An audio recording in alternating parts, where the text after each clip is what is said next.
विश्वानि देव सवितर्दुरितानि परासो यद्भद्रं तन्नयासो। ओम भद्रं कर्णेभिः शृणुयाम देवा भद्रं पश्येमाक्षिभिर्यजत्राः स्थिरैरङ्गैस्तुष्ट्वांशुस्तनूभिः व्यशेम देवहितं यदायुः। ओम वेद प्रेमियों सुधी श्रोताओं, संप्रति हम सब ऋग्वेद के चतुर्थ मंडल के 32वें सूक्त की व्याख्या में प्रवेश करने जा रहे हैं। इस सूक्त में कुल 24 मंत्र हैं। मंत्रदृष्टा ऋषि वामदेव और छंद गायत्री तथा देवता इंद्र हैं। इस सूक्त के प्रथम मंत्र का शीर्षक है संरक्षणार्थ साधनों समेत इंद्र का आवाहन। अब संबंधित मंत्र का सर्वप्रथम सस्वर पाठ हो जाए।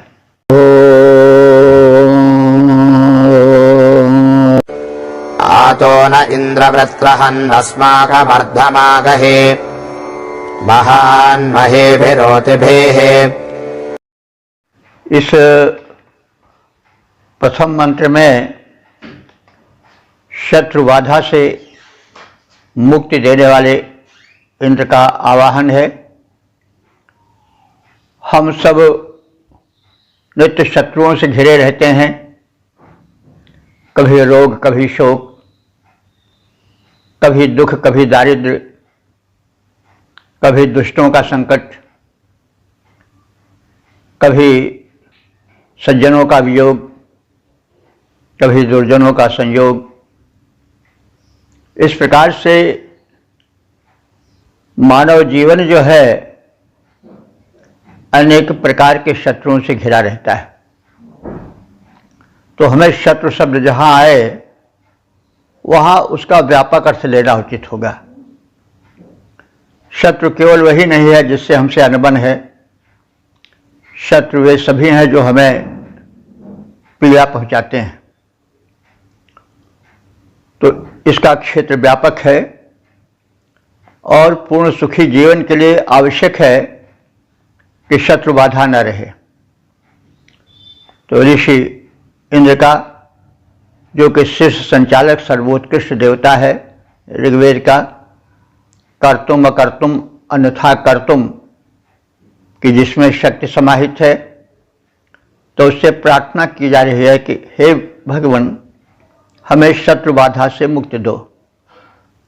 और वह भयंकर से भयंकर शत्रुओं का संहारक है। इसे संबोधन किया जा रहा है कि हे वृत्रहन, हे वृत्तासुर के निहंता इंद्रदेव। वृत्त एक तरह से घेरे को कहते हैं। वृत्तासुर प्रबल राक्षस था। घेरे में उसके साथ साथ बहुत से रहते थे दुष्टों के दल। तो अब जब दुष्ट दल रहते हैं तो फिर कैसे काम चलेगा। तो इसके लिए जो बहुत शक्तिशाली है उसकी याद करना आवश्यक है। मनुष्य दुर्बल मनुष्य के लिए यह संभव नहीं होता है। जब तक किसी प्रबल शक्ति का सहारा न मिले तो भगवान से प्रबल और कौन है। तो इंद्र को हम भगवान के स्थान पर ही रखें तो अच्छा है। नाम बदलने से कोई उस परम शक्ति के स्वरूप में अंतर नहीं आता। तो वृत्रहन इंद्र, हे वृत्र संहारक इंद्र देवता, महान तुम परम महिमाशाली हो। तो मही भी ऊति भी, इसलिए तुम महिमाशाली यानी बड़े बड़े संरक्षण, ऊत भी हमारे साधनों के समेत, नह अस्माकम अर्धम आगे, हम सबके समीप आओ। तो बड़े शत्रु हैं, वृत्तासुर ऐसे प्रबल शत्रु हैं। तो इंद्र के ही शत्रु नहीं, मानव मात्र के शत्रु हैं, क्योंकि भगवान का न कोई शत्रु है न मित्र है। भगवान तो न्यायाधीश हैं। तो जज जो न्यायाधीश होता है उसका कोई शत्रु मित्र नहीं होता। जो अपराध करता है उसको दंड देता है, फांसी देता है या मुक्त करता है। तो इसलिए कहा जा रहा है कि हे इंद्र देवता, हम अनेक बाहरी भीतरी शत्रुओं से घिरे हुए हैं, तुम महान हो यानी परम शक्तिमान हो, और अपने मही भी ऊत भी परम सक्षम संरक्षण साधनों के साथ हमारे निकट पधारो। तो हे वृत्र हंता इंद्र, तुम महान हो, बड़े बड़े संरक्षण साधनों से युक्त हो, और इन समस्त संरक्षण साधनों से युक्त होकर के हमारे निकट आओ, क्योंकि भाई हमको बहुत लोग कष्ट दे रहे हैं और बड़े प्रबल हैं। देखिए, वेद की ही भावनाएं छिटक करके चारों ओर गई हैं। तुलसीदास जी इसी प्रकार से कह उठते हैं, एक एक रिपते त्रासित जन तुम राखे रघुवीर, अब महि देत दुसह दुख दारुण, दारुण क्यों न हरहु भव पीर। लोभ ग्राह दनुजेश क्रोध, कुरुराज बंधु खल मार, सब मिल देत मोह दुख दारुण भंजहु राम उदार। तो लोभ रूपी ग्राह हमको ग्रसे हुए है। लोभ को ग्राह कहा गया है कि ग्राह के नट्टी नहीं होती, वो सीधे निकल जाता है। तो लोभ ऐसे ही होता है, और लोभ के विवश होकर के व्यक्ति परेशान रहते हैं कि अभी यह चाहिए, अभी वो चाहिए, अभी तो मिला ही नहीं, क्या क्या। तो लोभ जब सीमा को लांघ जाता है तो बड़ा कष्टकर हो जाता है, इसीलिए उसको ग्राह कहा गया है। वो सीधे निकल जाता है। लोभ ग्राह दनुजेश क्रोध, दनुजेश माने हिरण्याकश्यप, जो कि प्रहलाद को सताता था, भगवान ने उसका संहार किया। लोभ ग्राह दनुजेश क्रोध, कुरुराज बंधु खल मार, मार माने कामदेव, कामदेव है वो कुरुराज बंधु माने दुर्योधन का भाई कौन है? दुशासन। दुशासन किसको कष्ट दे रहा था? द्रौपदी को नग्न करना चाहता था भरी सभा में, इज्जत उतारने पर तैयार था, उसको नग्न कर देना चाहता था। तो एक एक जनते त्रासित तुम राखे रघुवीर, और अब मह देत दुषह दुख दारुण कष्ण हरहु भव पीर। तो ये सब है लोभ ग्राह दनुजेश क्रोध कुरुराज बंधु खल मार, सब मिल देत मोह दुख दारुण भंजहु राम उदार। तो अब इंद्र के लिए वही बात है कि जो कहा गया है कि अनेक संरक्षण साधनों के साथ आओ, तो इसका मतलब हुआ कि हमको बहुत दुश्मन घेरे हुए हैं। इनके लिए आपको विशेष अस्त्र शस्त्र डालना पड़ेगा ताकि इनका सफाया हो सके। ये बड़े ही प्रबल हैं, यह हमारे बूते के तो ही नहीं है, लेकिन आपको भी श्रम करना पड़ेगा इनके नाश करने में। तो इस प्रकार से हम लोग शत्रुओं से घिरे हुए हैं, तमाम को हम पहचान ही नहीं पाते कि हमारे शत्रु हैं। लोभ है उसको तो हम, काम है, क्रोध है, ईर्ष्या है, द्वेष है, ये हमको जलाते रहते हैं, हमें हमेशा सोने नहीं देते हैं। अरे तो ये सब हम जानते हैं, कहने की आवश्यकता नहीं। रोग हो गया, व्याधि हो गई, वो भी सबसे प्रबल शत्रु है, वो तो हमको और नहीं नींद में आने देती है, सोने ही नहीं देती है। तो कहने का मतलब ये सब शत्रु हैं। शत्रु केवल वही नहीं है जो कि हमारा विरोधी है, जिसको सामान्य रूप से लोग मान लेते हैं कि शत्रु है।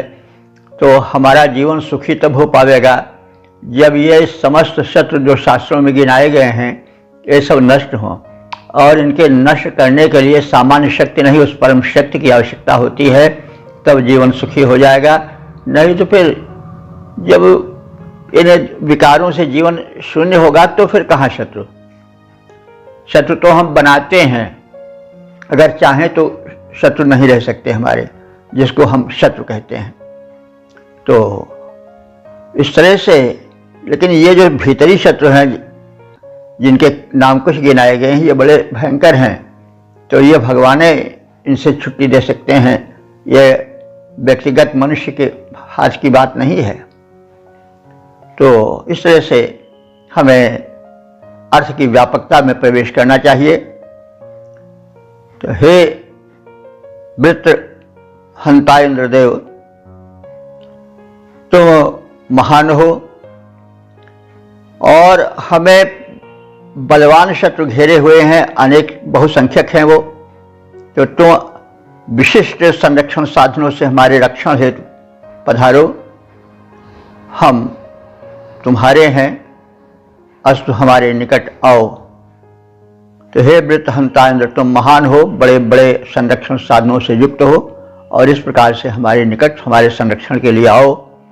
पद रूपांतरण है वृत्र निहंता इंद्रदेव, तुम वृत्र निहंता इंद्रदेव, तुम महिमा ऊंची धारे, रक्षण साधन से परिपूरित आओ पास हमारे। ओम वेद प्रेमियों, सुधी श्रोताओं, संप्रति हम सब ऋग्वेद के चतुर्थ मंडल के 32वें सूक्त के दूसरे मंत्र की व्याख्या में प्रवेश करने जा रहे हैं। मंत्र दृष्टा ऋषि वामदेव, देवता इंद्र, और छंद गायत्री है। शीर्षक है पुरुषार्थियों को वृद्धि प्रदान करने वाला इंद्र। अब संबंधित मंत्र का सर्वप्रथम सस्वर पाठ हो जाए। भ्रमिश्चिद्घासितो तो जरा चित्र चित्रणेष्वा चित्रं गृणाश्योतजे। इस दूसरे मंत्र में यह कहा गया है कि इंद्र रक्षण करता है, लेकिन पुरुषार्थियों का रक्षण करता है, आलसियों का नहीं। यह पहले मंत्र में जो नहीं कहा जा सका उसको इसमें कहा गया है। इंद्र को बुलाया गया है वो आवें और हमें शत्रुओं से बचावें, लेकिन भाई तुम अपनी मदद खुद नहीं करोगे तो दूसरे के सहारे कब तक रहोगे। एक प्रचलित कहावत है कि God helps those who help themselves.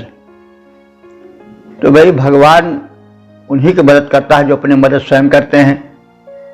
आओ भगवान आओ हमें दे जाओ, तो भगवान इतने मूर्ख थोड़े हैं कि बस तुम कार्य नहीं करोगे, बीज नहीं डालोगे खेत में, पसीना नहीं बहाओगे और बस हमको दे जाएं, तो ये कैसे हो सकता है। धरती देती है, भगवान देते हैं, थोड़ा दो तो बहुत देते हैं, लेकिन जो कुछ नहीं देगा उसे कैसे देंगे। तो पुरुषार्थ की महिमा है। तो पहले मंत्र में कहा गया हमको आओ हमारे शत्रुओं को नाश करो, लेकिन तुम भी तो अपने अंदर कुवत पैदा करो। तुम खान पान में, अपने आचार विचार में दुश्मन पैदा करते रहोगे, रोग शोक पैदा करते रहोगे, और भगवान तुम्हारी काहे को रक्षा करेंगे भाई। तो पहले तुम संयमित रहो, अपने आहार विहार में ठीक रहो, अपने व्यवहार में ठीक रहो, विचार में ठीक रहो, तो भगवान तो तुम्हारी मदद करेंगे।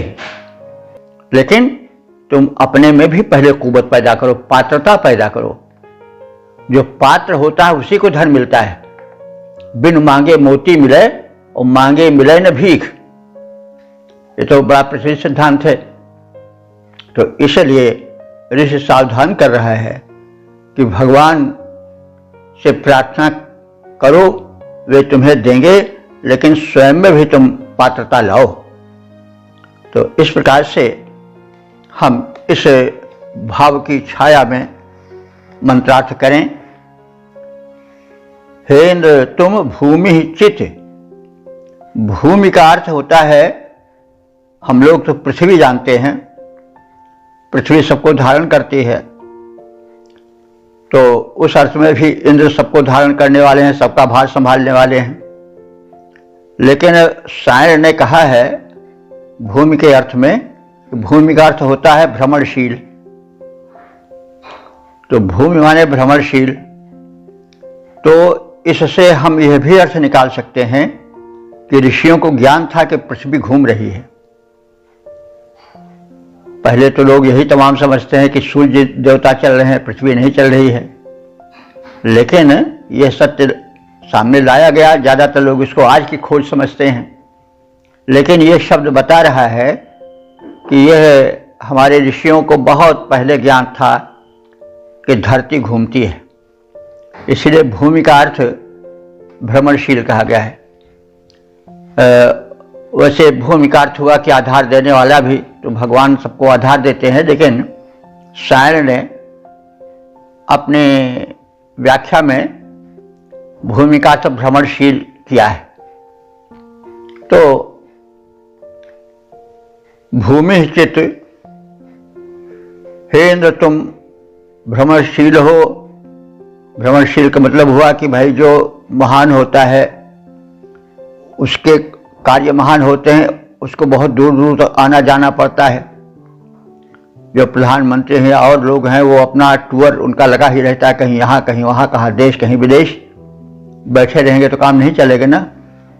तो जो इंद्र है वो ब्रह्मांड नायक है, उसे सबको देखना है, इसलिए वो बैठा रहेगा तो काम नहीं चलेगा। जो हमारे यहाँ ईश्वरत्व की कल्पना वेद में है वह श्रमशील कल्पना है। यह नहीं कि कहीं वो किसी सातवें आसमान पर बैठा हुआ है और फरिश्ते उसको संभाले हुए हैं, वो कहीं हिलता डुलता नहीं है। नहीं, ऐसा नहीं है। हमारे यहाँ का जो देव, हमारे यहाँ के जो देव हैं, वेद में जिस देव की मान्यता है वे देव स्वयं पुरुषार्थी हैं। और उसके आधार पर जो हमारे रामायण महाभारत के नायक हैं राम और कृष्ण, वे भी भ्रमणशील हैं। मतलब वे पूरा अयोध्या से लेकर के और फिर लंका तक जाते रहते हैं, समस्याओं का निदान करते रहते हैं। जो ऋषि मुनि हैं उनको दर्शन देते रहते हैं, उनको सहारा देते रहते हैं, और जो दुष्ट हैं उनका संहार करते रहते हैं। तो यह जो है हमारे वेदों की देन है कि जो जितना बड़ा है उसको उतना ही अधिक भ्रमणशील होना चाहिए। ये नहीं कि एक स्थान पर बैठे हुए हुक्म चलाते रहें, बस नहीं। तो वही बात कही गई है कि हे इंद्र तुम भ्रमणशील हो, लोगों के कष्ट को जानने के लिए और लोक में श्रम और उद्यम का प्रचार करने के लिए तुम निरंतर भ्रमणशील रहते हो, चलायमान रहते हो, और यह तुम्हारा परम पुरुषार्थ है। तुतुभी असि, तुतुजी कहते हैं अभीष्ट प्रदायक को। तुतुजी अभीष्ट प्रदायक, हे इंद्र तुम अभीष्ट प्रदायक हो, ये तुम्हारी दूसरी विशेषता है। और कैसे हो? चित्र माने पूजनीय हो अथवा विलक्षण शक्ति से युक्त हो। चित्रणीषु, पुरुषार्थ करने वाली प्रजाओं को, चित्रणीषु है पुरुषार्थ करने वाली प्रजाओं को, उतय संरक्षण के लिए चित्रम कृणोषि, अनेक चित्र विचित्र साधन देते रहते हो, सामर्थ्य देते रहते हो। तो हे इंद्र तुम भ्रमणशील हो अथवा परम पुरुषार्थी हो, और हमें विकास देने के लिए, गति देने के लिए, प्रगति देने के लिए तुम सदैव उद्यत रहते हो। हे विलक्षण बलशाली इंद्र, तुम पुरुषार्थ करने वालों को संरक्षण के लिए अनेक सामर्थ्य देते हो। तो ये पुरुषार्थ करने वालों से कहा गया और यह सूचित किया गया कि इंद्र उसी की सहायता करता है, परमात्मा उसी की सहायता करता है जो पुरुषार्थी होता है। दैव आलसी पुकारा, तो यह सिद्धांत हमारे यहाँ नहीं है कि काम न करो और पाने की इच्छा करो। राममानस में भी कहा गया आलसियों को कह दैव आलसी पुकारा। और भाई ये सिद्धांत हमारे नहीं मान है कि अजगर करें चाकरी पंछी करें काम, दास मलूका कह गए सबके दाता राम। तो भाई यह उपदेश तो अब किसी भावना में भरकर किसी संत ने दिया है, मलूक दास ने दिया है, लेकिन वो मतलब आलसियों का मूल मंत्र न बने। काम न करे कहा सबके दाता राम, नहीं तो नहीं, राम तो सबके दाता ही हैं, लेकिन उन्हीं को देते हैं जो श्रम देते हैं, श्रमदान करते हैं। जो बोते हैं उन्हीं को काटने को मिलता है, जो बोएगा नहीं वो क्या काटेगा, जो कर्म नहीं करेगा उसको क्या प्राप्ति होगी। तो यह चीज है, पुरुषार्थ का सिद्धांत है। तो यही चीज है, believe in God and do all right. पुरुषार्थ करो, श्रम जल बहाओ, और उसके पश्चात ईश्वर से प्रार्थना करो कि वो तुम्हें दे, क्योंकि श्रम करने पर भी यहाँ देखा जाता है कि फल नहीं मिलता है। तो इसके लिए हमें उस परम शक्ति से शक्ति मांगनी पड़ती है।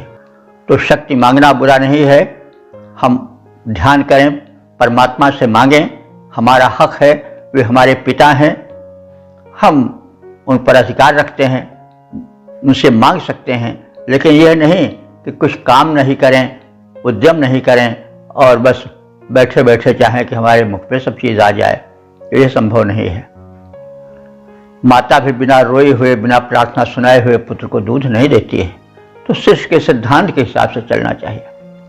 तो जो ऋषि है वो जागरूक है, वो भक्ति करने की सलाह देता है, प्रार्थना की सलाह देता है, लेकिन उद्यम के साथ।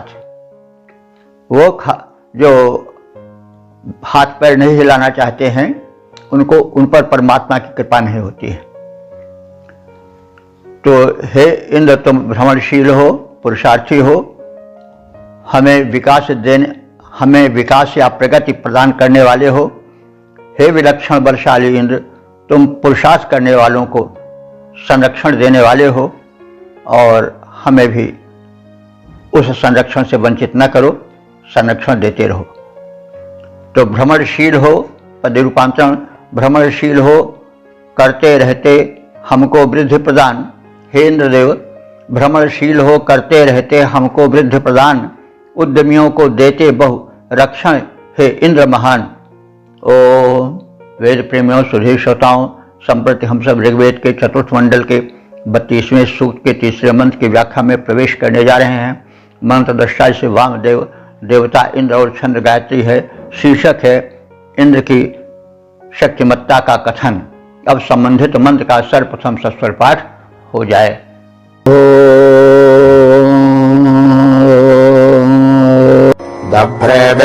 दभ्रेभिश्चिच्छसीजां संहंसिव्राधन्तमोजसा सखिभिर्येत्ते सचा। इस तीसरे मंत्र में इंद्र की शक्तिमत्ता का कथन है, क्योंकि जाने बिनु न होई प्रतीति, बिनु प्रतीति होई नहीं प्रीति। पहले हम अगर कुछ किसी को सलाह देना चाहते हैं, सहायता मांगने के लिए, तो पहले उसकी शक्तिमत्ता का वर्णन किया जाता है कि भाई आपको हम उनके पास भेज रहे हैं तो ऐसे नहीं भेज रहे हैं, उनमें परम शक्तियाँ निहित हैं, वे चाहें तो बहुत कुछ कर सकते हैं, इसलिए पहले अर्जी तो लगाओ, उनके पास जाओ। तो इसीलिए पहले प्रार्थना की जाती है और प्रार्थना की नेक सलाह ऋषि देता है। तो वो कह रहा है ऋषि कि ये त्वय सचा, हे इंद्र, जो तुम्हारे सचा माने साथ रहते हैं, यानी तुम्हारे आश्रित रहते हैं, तुम्हारे कथन के हिसाब से चलने वाले होते हैं, तो उनके लिए तुम दभ्रे भी सख भी, दभ्रे माने थोड़े से, अल्पसंख्यक सहायकों के साथ, मित्रों के साथ ही तुम शशियांशम ब्राधंतम हंस।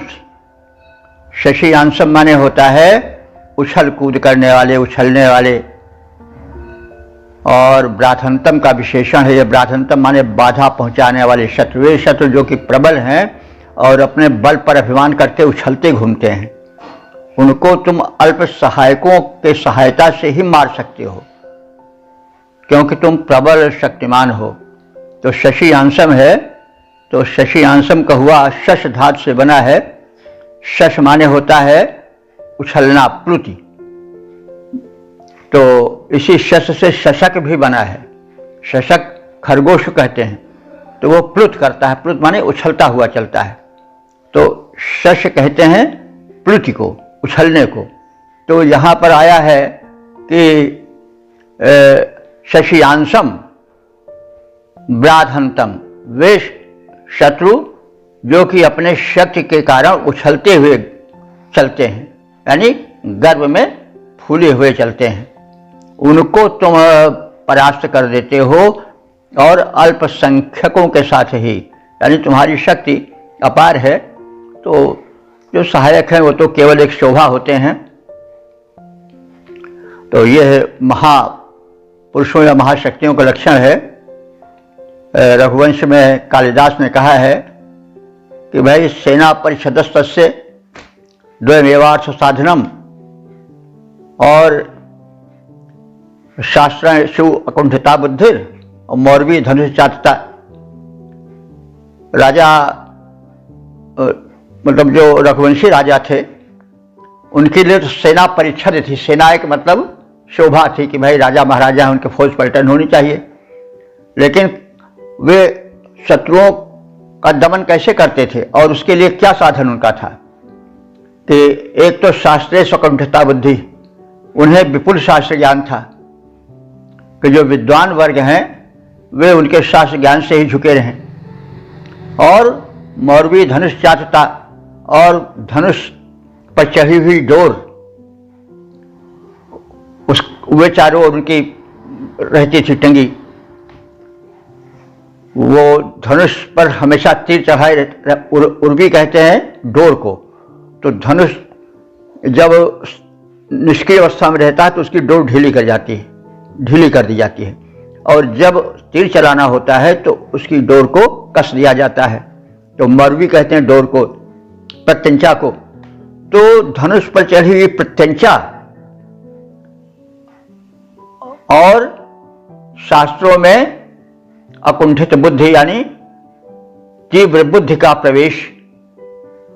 तो राजा को इस प्रकार से कालिदास ने संदेश दिया है कि उसे वैसे जाहिल जपट नहीं होना चाहिए, उसको शास्त्र ज्ञान भी होना चाहिए, वेद पुराण उपनिषद का भी ज्ञान होना चाहिए। तो उससे एक वर्ग वो जो अपने को बुद्धिमान समझ करके विघ्न पैदा कर सकता है, वो तब जाएगा कि भाई वो बड़े ज्ञानी भी हैं। इसलिए राजा का ज्ञानी होना और बहुज्ञ होना आवश्यक है। और दूसरी ओर तोप वगैरह सब या जो आधुनिक शस्त्र हैं वो लगे रहें ताकि लोग जान लें कि भाई इनके विरुद्ध चलोगे तो देखो शस्त्र हैं। आज भी हम देखते हैं कि लोग एटम बम नहीं छोड़ते हैं, लेकिन प्रदर्शन उसका करते हैं। भाई हमसे भिड़ोगे तो इस प्रकार से तुम्हें सामना करना पड़ेगा। तो कहने का मतलब बड़ा दूरदर्शी ऋषि है, वो कह रहा है कि भाई इंद्र के जो सहायक हैं वो तो केवल इसलिए कि महापुरुषों राजाओं महाराजाओं के पास सहायक होना चाहिए, लेकिन वो स्वयं बड़े समर्थ हैं। वही जैसे अभी कहा गया है कि रघुवंशी राजाओं की सेना तो एक दिखावा थी कि राजा महाराजा के होने चाहिए, लेकिन वे इतने समर्थ थे कि अकेले ही धनुष पर टंकार करके और डोर चढ़ा करके शत्रुओं का विनाश कर सकते थे, और उनके पास प्रबल बुद्धि थी, शास्त्र ज्ञान भी था। तो यह है कहने का मतलब वही भाव यहां भी है कि इंद्र बहुत बड़ी सेना लेकर नहीं चलते हैं, अल्प सहायकों के बल पर ही वे शशियांशम प्राधंतम, वे शत्रु जो कि बाधक हैं अपने को बड़ा प्रबल समझते हैं और शशियांश हैं। शशियांश माने उछलते कूदते हुए चलते हैं खरगोश की तरह, उनको वे नष्ट कर देने में सक्षम हैं। ओजसा हंस, हे इंद्र तुम उनको अपने शक्ति से मार डालते हो अकेले ही, अल्प सहायक हो तो भी। तो हे इंद्र, साथ रहने वाले अल्प सहायकों से तुम इतने समर्थ रहते हो कि वे शत्रु जो बड़े घमंडी हैं और उछलते हुए खरगोश की तरह चलते हैं, उन सबको तुम बलपूर्वक खींच कर मार डालते हो। तो इंद्र में उनके प्रबल पराक्रम का कथन किया गया है। वे समर्थ हैं और जो उछलते हुए अहंकार से भरे हुए दुष्ट हैं, उनके संहार में वे सक्षम हैं। ऐसा नहीं सोचना चाहिए कि कोई हमारा क्या कर लेगा। तो इस प्रकार से अल्प सहायक साथ किंतु हे वीर इंद्र बरियार, अल्प सहायक साथ किंतु हे वीर इंद्र बरियार, बल गर्वित अरियों का भी कर देते हो संघार। ओम वेद प्रेमियों सुधी श्रोताओं, संप्रति हम सब ऋग्वेद के चतुर्थ मंडल के 32वें सूक्त के चौथे मंत्र की व्याख्या में प्रवेश करने जा रहे हैं। मंत्र दृष्टा से वामदेव, देवता इंद्र और छंद गायत्री है। शीर्षक है समर्पित भाव से इंद्र से संरक्षण की प्रार्थना। अब संबंधित मंत्र का सर्वप्रथम सस्वर पाठ हो जाए।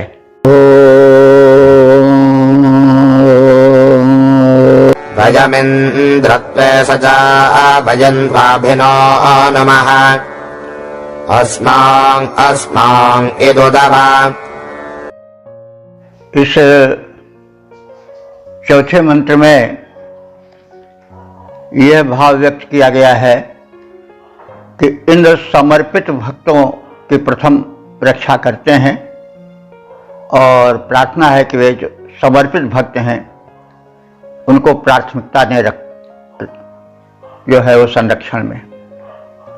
भाई भक्त तो बहुत है, टीका लगाए, चंदन लगाए, वेश बनाए, घूमते हैं, राम का भक्त कहते हैं, लेकिन वे सभी वेश वाले राम के भक्त नहीं हैं। कहा भी गया है राम राम सभी कहे ठग ठाकुर और चोर, तो बिना प्रेम रीझे नहीं तुलसी नंद किशोर।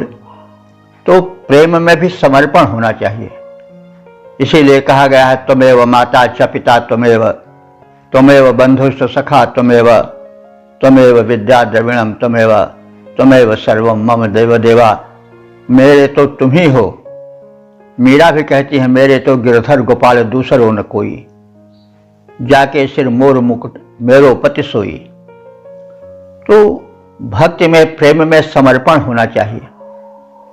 हम भगवान पर विश्वास तो कहने सुनने को करते हैं, लेकिन सदैव गर्व में फूले भी रहते हैं। यह कमी है, क्योंकि जो सच्चा भक्त होता है वो न तो किसी को निर्बल समझ करके अपना बल प्रदर्शन करता है और न किसी अत्याचारी सबल अत्याचारी से डरता है, क्योंकि वो समझता है कि वो जो परम रक्षक हमारे साथ है। दयालु दीन बंधु के बड़े विशाल हाथ हैं, रहो न भूल के कभी मदांध तुच्छ वित्त में, सनाथ जान आपको करो न गर्व चित्त में, अनाथ कौन है यहाँ त्रिलोकनाथ साथ हैं, दयालु दीन बंधु के बड़े विशाल हाथ हैं। तो यह भावना रखनी चाहिए। तो समर्पित भक्त होनी चाहिए। केवल बाहरी उपलक्षण से चंदन टीका तिलक लगा करके और राम राम कह करके अपने को राम का भक्त कहना ठीक नहीं है। तो इसी भावना की पुष्टि इसमें की गई है। वयम ते सचा, हे इंद्र हम तुम्हारे सहारे हैं और तुम्हारे साथ हैं। वयम त्वा अभिनो नुमः, हम उपासक तुम्हें चारों ओर से नमन करते हैं, यानी तुम्हारी विधिवत स्तुति करते हैं, विविध रूपों में करते हैं। माता के रूप में, पिता के रूप में, भाई के रूप में, सखा के रूप में, सहायक के रूप में हम अभिनो नुमः तुम्हारी ही प्रार्थना करते हैं। अस्मान इत, अस्मान उत अब, इसलिए हम सबको ही, और अस्मान उत हम सब लोगों की ही, उत माने या अव माने रक्षा करो। उत माने और होता है, अव माने रक्षा। तो इसलिए हे भगवान हम सबकी ही और हम सबकी ही, दोहरा दिया गया है बल देने के लिए भाव पर। इसलिए हे इंद्र तुम हम सबकी और हम सबकी ही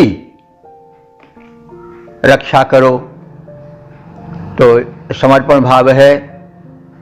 समर्पण भाव का अर्थ नहीं हुआ कि कोई संकुचित भावना है कि रक्षा हमारी ही हो और कि ना हो, लेकिन यह इसमें प्रदर्शित किया गया है कि जो भाई समर्पित भक्त हैं केवल तुम्हारे ही सहारे रहते हैं, उनकी प्रथम रक्षा होनी चाहिए। और जब हम सच्चे भाव से भगवान के सहारे रहते हैं तो रक्षा होती भी है। जब तक हम अपने में, अपने अहंकार में डूबे रहते हैं, तब तक वह रक्षण शक्ति उतनी शीघ्रता से सहायता नहीं करती। कहा भी गया है कि जब गज निज बल करी थक्यो, सरेव न एको काम, जब थाक्यो ताक्यो प्रभु ही आए आधे नाम। गिरिराज को ग्राह खींच रहा था।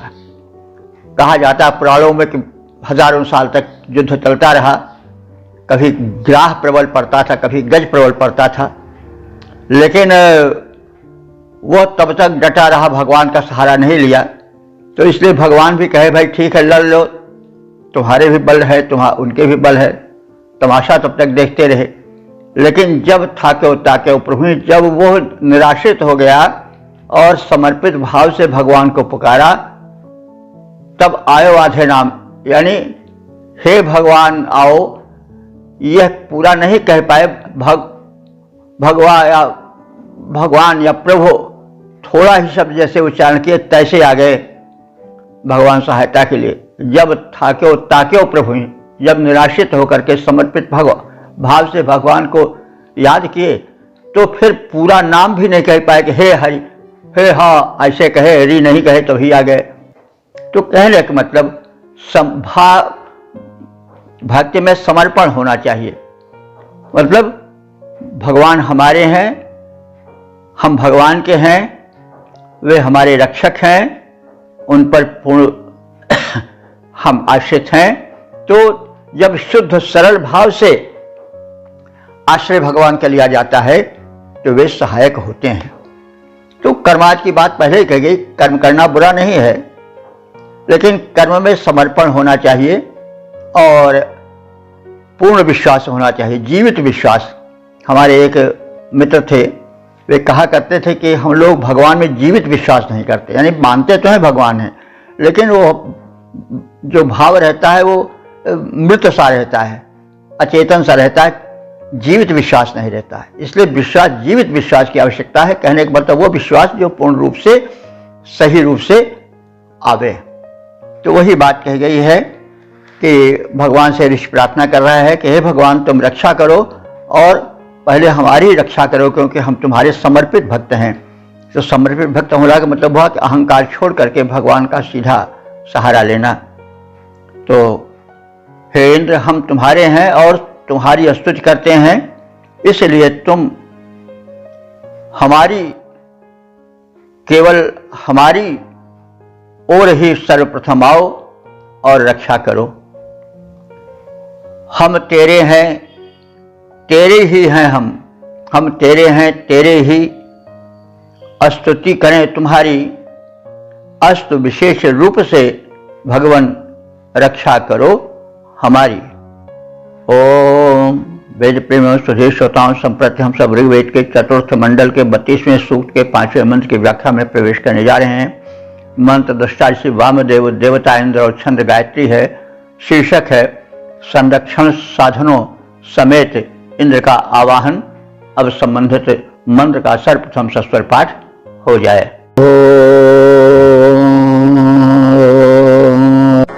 सनश्चित्राभिरद्रिवो नवद्याभिरोतिभिः अनादृष्टाभिरागहि। इस 5वें मंत्र में इंद्र का आवाहन है रक्षा के लिए, और इंद्र से प्रार्थना है कि वे अपने सक्षम सुदृढ़ संरक्षण साधनों के साथ हमारे रक्षा हेतु हमें।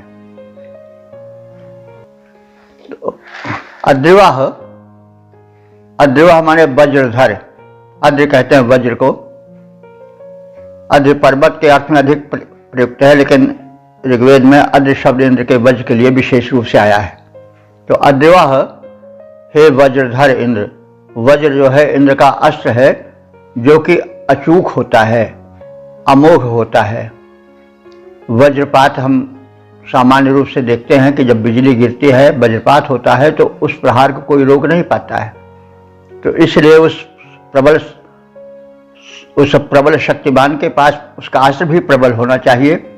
ये अस्त्र शस्त्र दिखा करके यह एक विशेषता है हमारे धर्म की, जो वैदिक धर्म से चली है, कि हमारे यहाँ के जो देवता हैं वो सब अस्त्र शस्त्र से युक्त हैं। जब कोई सैनिक अस्त्र शस्त्र सहित होता है तो उससे शत्रु ज्यादा डरते हैं।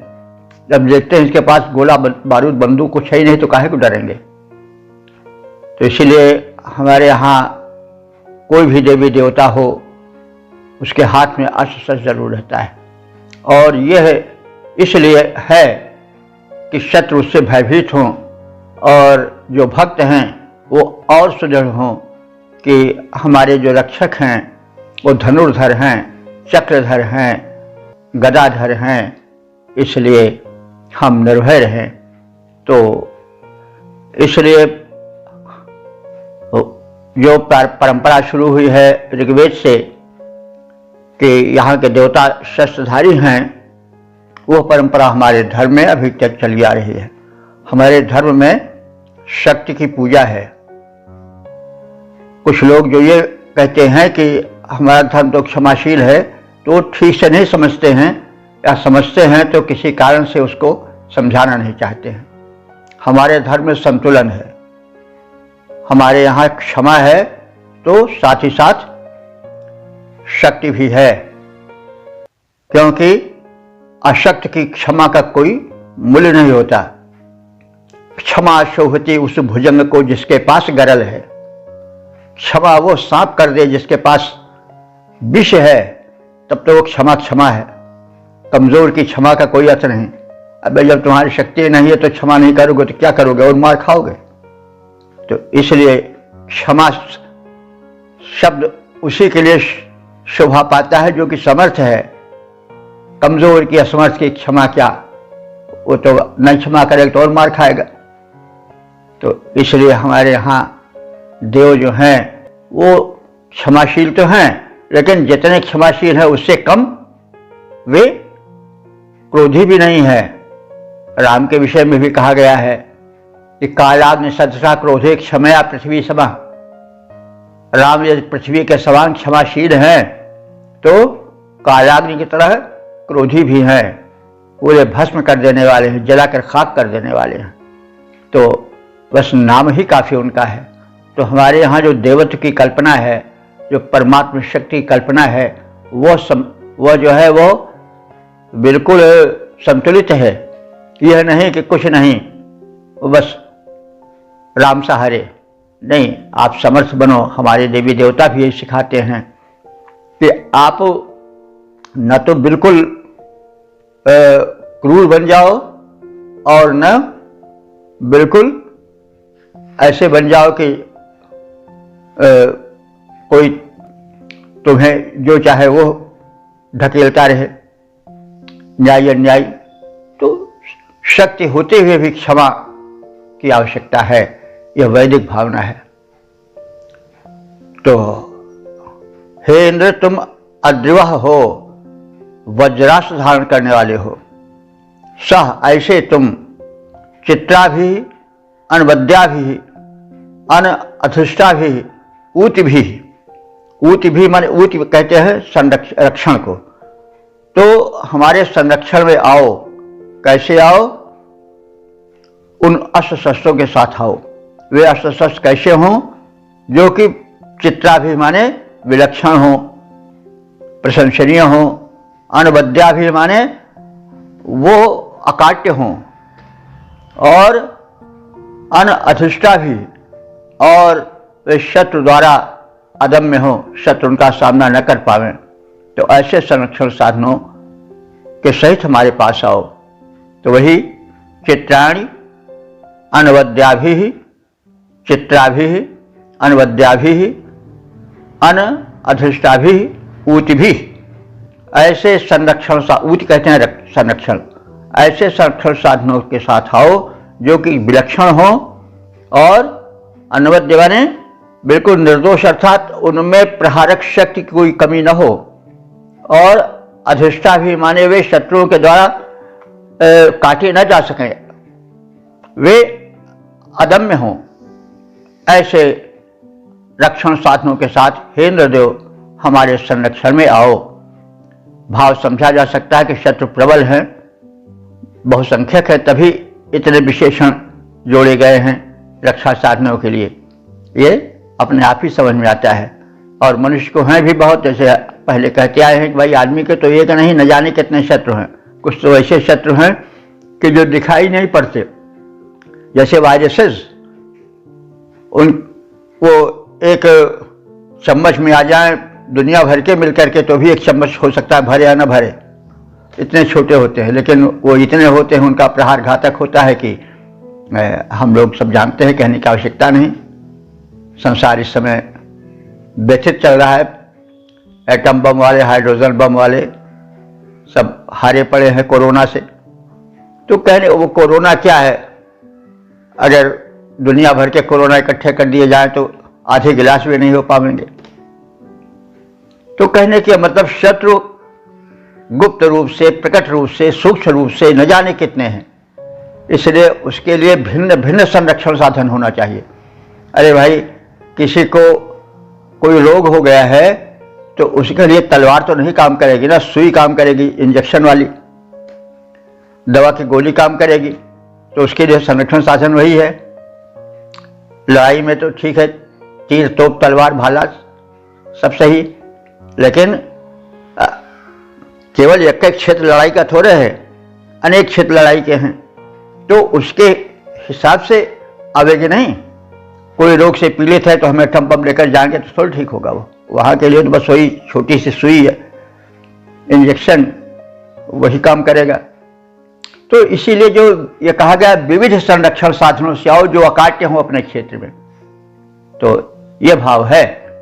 शत्रु बहुत हैं और वे केवल एक ही प्रकार से नहीं दबेंगे, एक ही तो तलवार बम से नहीं दबेंगे, बल्कि उनके लिए अलग अलग अस्त्र चाहिए। इसीलिए शस्त्र में वैविध्य दिखाया गया है कि हमें अनेक प्रकार के संरक्षण साधनों से रक्षित करो, क्योंकि हमारे लिए एक शत्रु नहीं है, न जाने कितने शत्रु हैं हमारे, जिनका कथन हम कहते आ रहे हैं।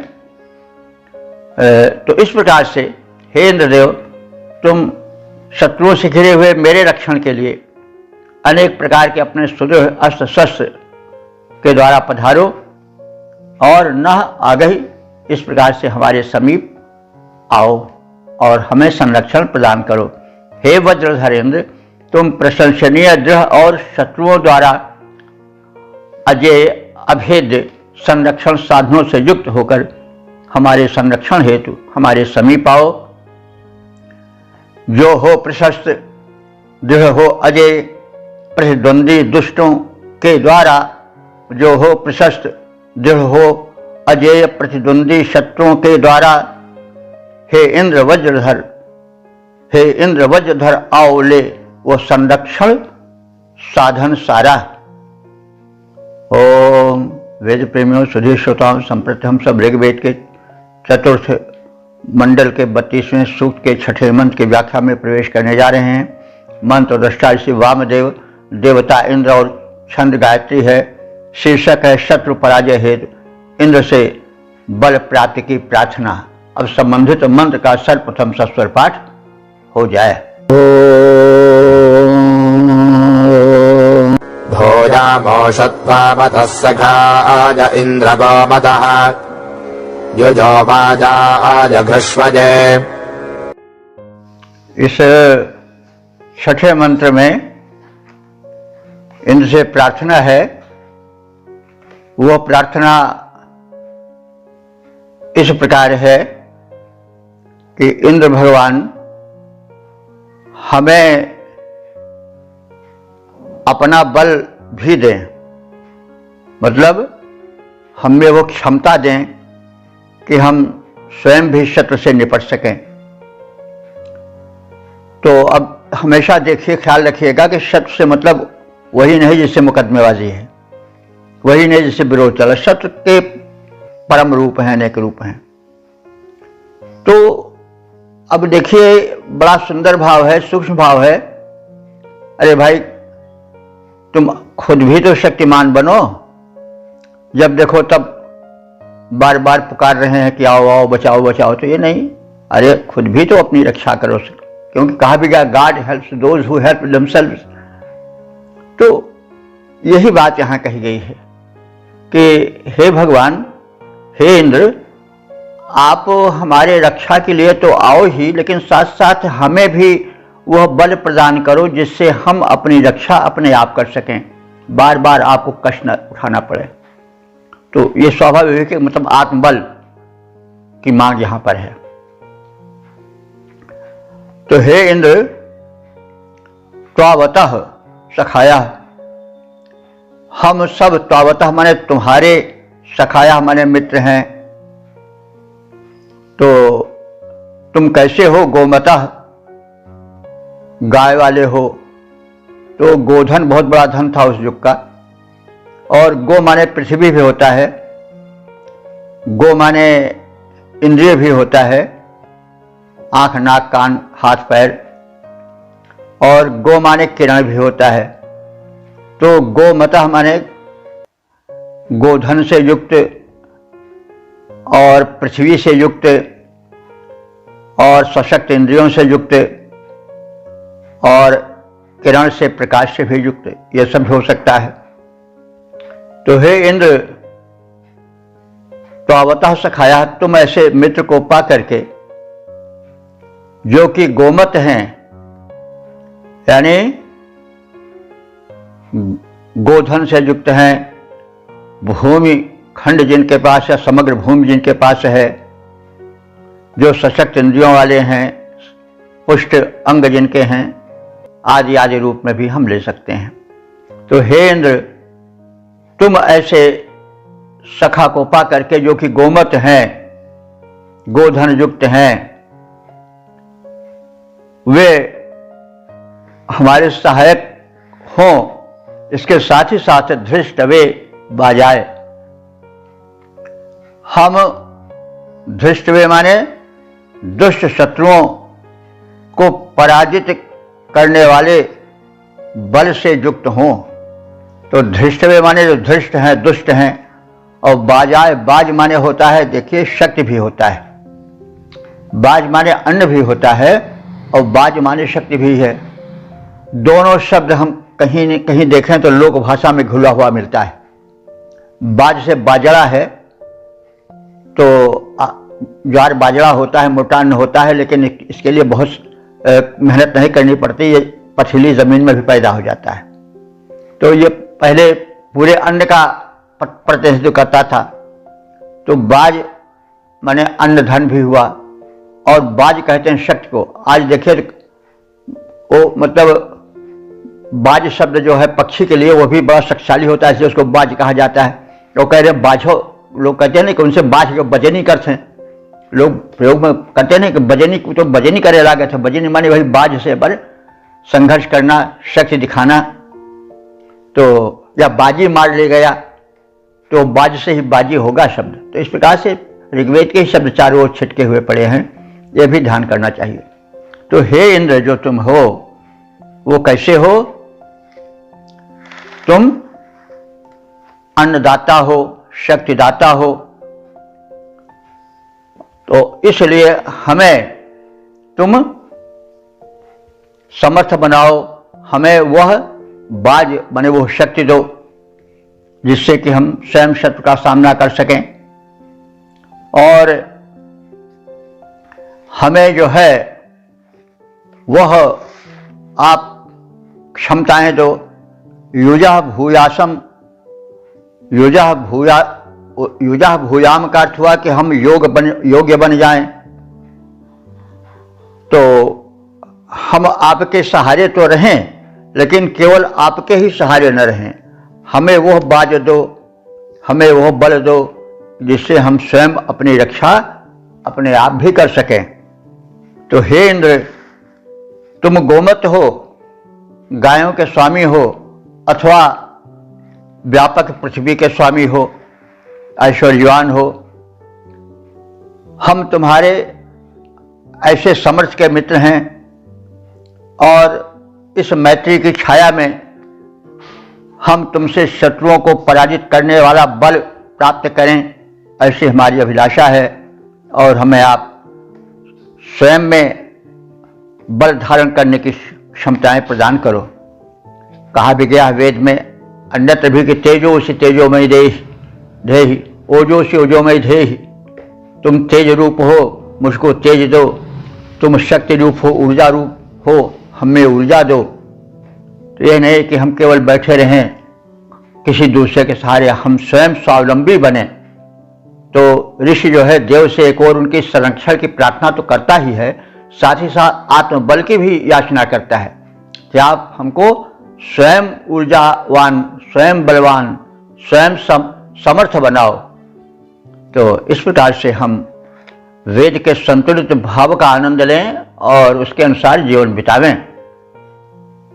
तो हे इंद्र, तुम गायों के स्वामी हो अथवा पृथ्वी के स्वामी हो, हम तुम्हारे मित्र हैं और तुम्हारे मित्रता की छाया में हम शत्रुओं को पराजित करने वाले बल की भी तुमसे प्राप्ति करते रहें और उसके योग्य हमें बनाओ।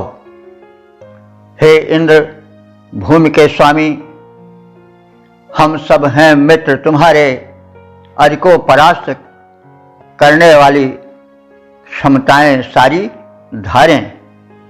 ओम वेद प्रेमियों, सुधीर श्रोताओं, संप्रति हम सब ऋग्वेद के चतुर्थ मंडल के 32वें सूक्त के 7वें मंत्र की व्याख्या में प्रवेश करने जा रहे हैं। मंत्र दृष्टा ऋषि वामदेव देवता इंद्र और छंद गायत्री है। शीर्षक है अन्न धन प्राप्ति हेतु प्रार्थना। अब संबंधित मंत्र का सर्वप्रथम सस्वर पाठ हो जाए।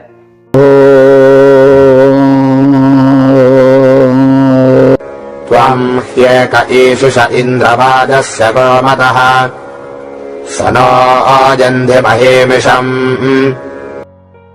इस 7वें मंत्र में उस पृथ्वीपति इंद्र से पृथ्वी पर उत्पन्न होने वाले पौष्टिक अन्न की प्राप्ति की प्रार्थना है, क्योंकि अन्न आहार ही तो सब कुछ है। यदि पौष्टिक आहार नहीं मिलेगा तो फिर जीवन कैसे चलेगा। तो इसलिए उस शक्तिमान से प्रार्थना है कि वो हम सबको पौष्टिक आहारों से परिपूर्ण करे। इंद्र को गोमत बताया गया है। गोमता माने गोधन वाला अथवा पृथ्वी का स्वामी। हे पृथ्वी के स्वामी इंद्र, तुम्हारे इस धरती पर वाजस्य माने उत्पन्न अन्न के, पौष्टिक अन्न के हम कांक्षी हैं और तुम एकः इससे और इस पृथ्वी के समस्त उत्पाद पर मात्र तुम्हारा ही स्वामित्व है। इससे माने स्वामित्व करना।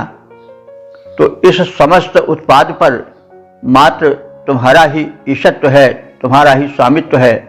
इसलिए हम तुमसे इस भूतल में उत्पन्न पौष्टिक आहार की कामना करते हैं। सह माने वह तुम, महीम ईशम उस महान पौष्टिक, इश माने होता अन्न, इश। तो तुम इस भूतल पर उत्पन्न महान पौष्टिक अन्न हमको प्रदान करो।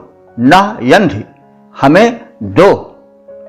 तो पृथ्वी से उत्पन्न अन्न पर तुम्हारा एकमात्र आधिपत्य है। उस महान पौष्टिक अन्न को कृपया हमें प्रदान करो।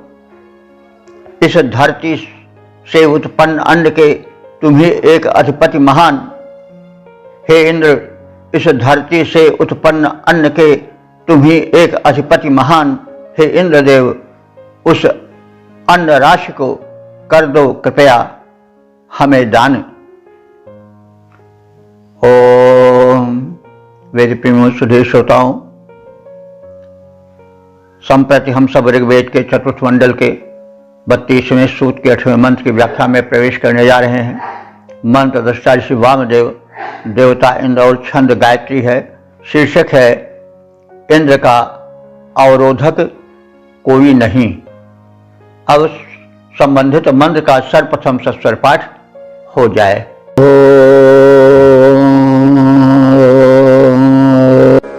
नत्वा आवरन्ते अन्यथा यद्यच्छस्ततामघम् स्तोत्रभ्य इन्द्रगिर्वणः। इस 8वें मंत्र में ऋषि कह रहा है कि इंद्र की प्रदान शक्ति अपार है और वह मुक्त हस्त से प्राणियों को देता है और उसको देने से कोई रोक नहीं सकता है, उसका हाथ कोई पकड़ नहीं सकता है। तो इसी भाव को उजागर किया गया है मंत्र में। गिरवणः इंद्र, गिरवणः माने गिरा द्वारा जो प्रशंसित हो, अर्थात अस्तुत्य। हे अस्तुत्य इंद्र, अस्तुतः तुम हम सब उपासकों के द्वारा अस्तुत किए जाने पर, यद माने जब, अस्तोतेभ्यः अस्तोताओं को, उपासकों को, मघम दित्सि, मघ माने धन, जब धनैश्वर्य देना चाहते हो तो त्वा तुम्हें अन्नधान अन्यथा न वरंते, तो तुम्हें कोई वरंते माने रोक नहीं सकता है, न वरंते, तो तुमको कोई अन्य दूसरा रोक नहीं सकता है। तो अन्यथा न वरंते, तुम्हें कोई भी रोक नहीं सकता है जब तुम देना चाहते हो। तो हे अस्तुत्य इंद्र, प्रशंसित होकर जब तुम कृपा पूर्वक भक्तों को धनैश्वर्य देना चाहते हो, तब तुम्हें तुम्हारे प्रदान से कोई किसी प्रकार भी रोक नहीं सकता है, क्योंकि तुम सर्वोत्तम हो। यही भावनाएं छिटकी हुई हैं बाद के साहित्य में। को भरी है हरि के ऋतये, और को ऋतवे हरि जो भरी हैं। ऋतवे माने खाली करना। को ऋतवे हरि के, को भरी है हरि के ऋतये, भगवान जिसको भरपूर देना चाहते हैं तो कौन उनका हाथ रोक सकता है, क्योंकि भगवान देते हैं तो छप्पर फाड़ कर देते हैं। और को भरी है हरि जो ऋतवे, और कौन भर सकता है, उसको पूरा कर सकता है जब भगवान ही उसको खाली करेंगे। वही है नहीं, देने वाला देता है तो छप्पर फाड़ कर देता है, और लेता है तो थप्पड़ मार कर लेता है। वही बात सामान्य भाषा में भी कही गई है। तो ऋषि कह रहा है कि इंद्र अस्तुत्य है, और जो उनकी आराधना करता है, उनके अनुकूल आचरण करता है, वे जब उस पर प्रसन्न होते हैं तो अस्तोत्रेभ्य अस्तुतकर्ताओं को मघम दित्सि, मघ ऐश्वर्य, दित्सि माने देते हैं। और जब वो देना चाहते हैं तो हे इंद्र, त्वा तुम्हें अन्यथा न वरंते, कोई ऐसा नहीं हुआ है जो कि रोक सके। तो हे अस्तुत इंद्र, प्रशंसित होकर जब तुम भक्तों को धन देना चाहते हो, तब तुम्हें कोई भी किसी प्रकार रोक नहीं सकता है। तो सीमुख चाप सके जगतासु, बड़ रखवार रमापति जासु। तो भगवान जिसको देना चाहेंगे कोई उनका हाथ नहीं पकड़ सकता है, क्योंकि वे सक्षम है। कर्तुम अकर्तुम अन्यथा कर्तुम है। तो भक्तों को अन्न प्रदान हेतु जब मन तेरा बन जाएगा, तब कोई किसी प्रकार तुम्हें अवरुद्ध नहीं कर पाएगा। तो तुम्हारी दातृ शक्ति महान है, तुम्हारा हाथ पकड़ने वाला, तुम्हें रोकने वाला कोई नहीं है। जब तुम कृपालु हो जाओगे तो कृपा करोगे ही। हम तुम्हारे अस्तुत करता हैं, हमको तुम प्रदान करो, और दाता तुम ही हो, और तो सब भिखारी हैं। दाता एक राम, भिखारी सारी दुनिया। तो इस प्रकार से इंद्र के ऐश्वर्य का, उनकी शक्तिवत्ता का, उनकी कृपालुता का, उनकी शूरता वीरता का वर्णन इन मंत्रों में हुआ है। वे उदार हैं, सर्वशक्ति संपन्न हैं, कर्तुम अकर्तुम अन्यथा कर्तुम में सक्षम हैं। जो चाहें कर सकते हैं, उनका हाथ कोई रोकने वाला नहीं है। वे परम दयालु हैं, परम कृपालु हैं, परम शक्ति संपन्न हैं, परम न्यायी हैं। यह वेद में इंद्र का स्थापित रूप है, और यही रूप चारों ओर भिन्न भिन्न साहित्यों में, भिन्न भिन्न देशों विदेशों में फैला हुआ है। मूल वेद ही है, और फिर शाखाएं, फल फूल और सब हैं। यह बात अलग है कि विकास में थोड़ा अंतर आ जाता है, लेकिन मूल वही है। तो